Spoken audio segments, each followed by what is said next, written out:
Well, yes, indeed, we'll continue our focus examining the developments as they are playing themselves out. We're joined by Dr. Chris Asoluka, who is a governance and legislative consultant.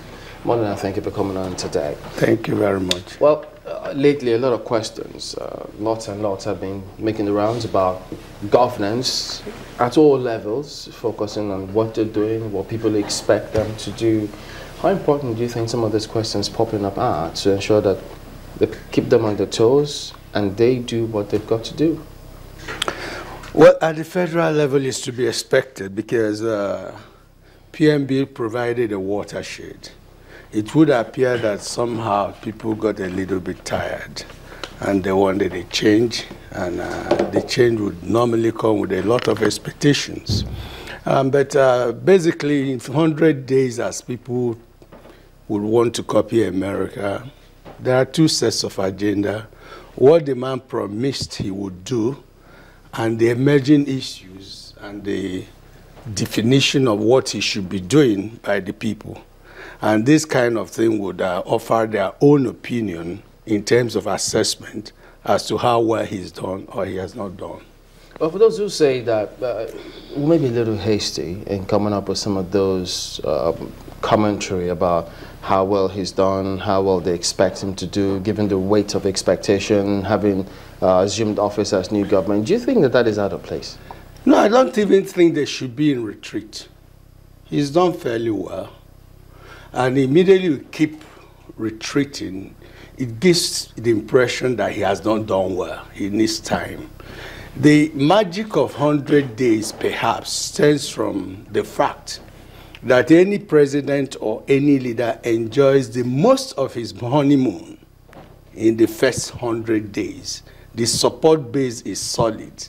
So anything you cannot pull through in terms of legislature within the first 100 days could begin to get mired in politics.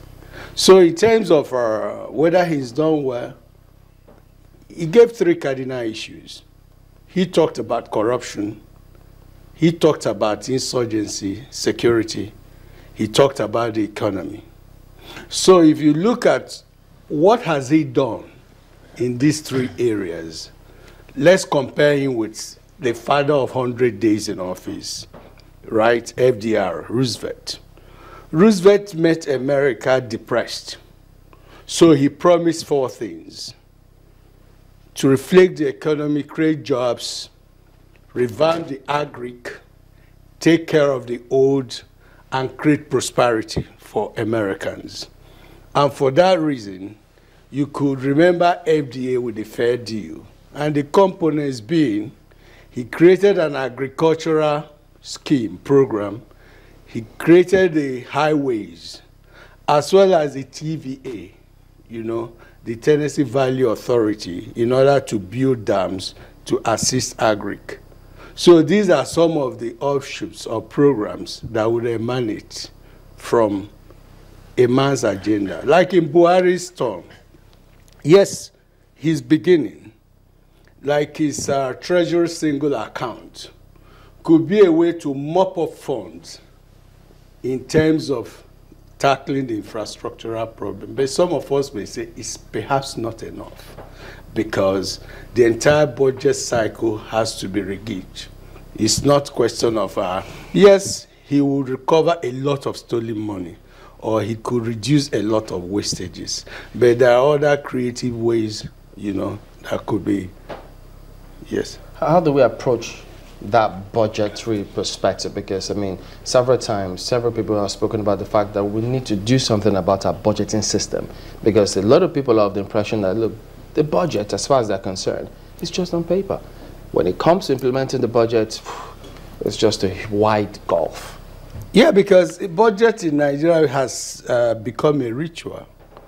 Because it has to be done at the beginning of any financial year. You state intention, which will tell you what you expect to get and how you expect to disburse. But most times, I told you once, that most times there are so many lies. Some governors, for instance, will inflate the amount of money they want, they reasonably would have expected. Why do they do that? If in That's estimated income?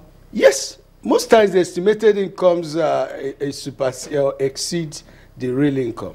So it's not predicated on certain parameters. They just no matter how you do it, it's not an exact science. It's an income stream that you expect. So the expenditure side will tell people how you intend to spend the money that has accumulated over time. But what I'm trying to say, in democracy, if you overestimate, and the legislature, if they are not careful, like most times when you talk to them, discuss with them or teach them, you tell them, look, don't get carried away when a governor or a president brings a bill that has so much in terms of revenue without interrogating the man. How are you going to get that money? Last year, how much did you get? What was the shortfall? In order to have a fairly good idea as to how much could be gotten in a particular year. When they give you a bloated income stream, all you do, you allocate according to what they have given you. And if you do that, you know what you have done? You surrendered the legislative authority to the executive, because they will now spend as money comes in. They will redefine the priority. So if they don't implement, like you said, to the letters, what you passed, you go to them, they say, hey, we expected 10 billion, all we got was 5 billion. Look at states. How would you account for salary, delays or non-payment of salaries? Whereas if you go to these states, no capital expenditure has taken place. Let's see how we can help reverse the situation. You asked some couple of questions now. How do you hope to achieve this with this certain amount?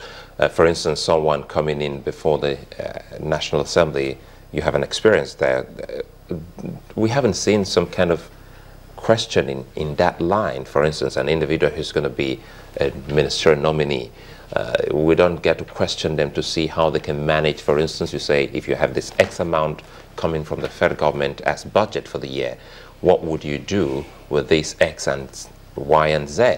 So shouldn't we reverse the whole trend of, changing the line of questioning to the extent that if we have Mr. Asoloka coming in, we must put a portfolio to his name so that we know the kinds of questions we can put before him and see if he's competent for that office?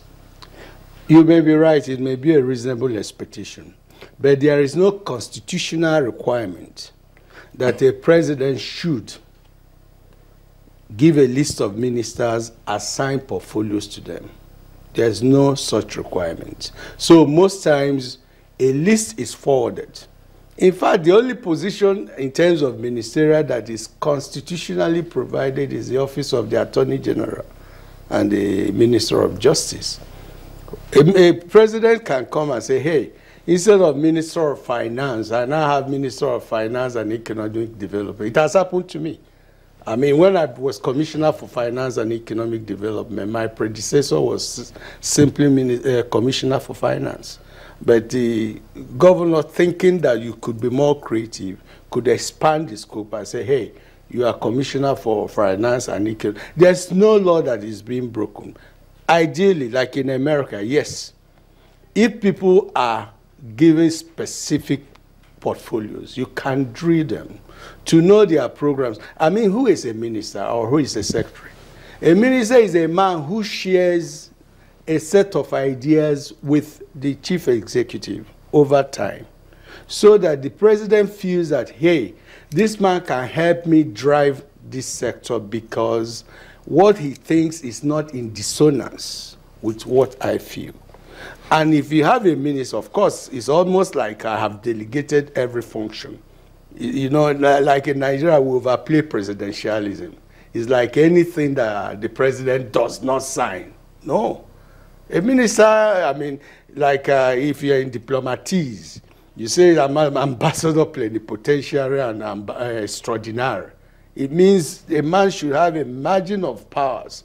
Not every time you go there, you don't have your agenda, you don't have your timelines, you don't have even any scheme for evaluation. You are right, with time, perhaps a convention could be built. It could start from a state being innovative. I know many innovative states. That's the word, convention. Yes, Lagos is innovative. They could start it by saying, okay, look, I'm giving you a list of 17 guys. A is for finance, B is for health, and blah, blah, blah. His background is in this area. Do you get that kind of thing? So if there is a generalist posted to a professional field, legislators may be interested to know the special skill. What is this human resource or management skill that you have that will make you cope amongst professionals? I think it's a valid point, and that convention could be developed.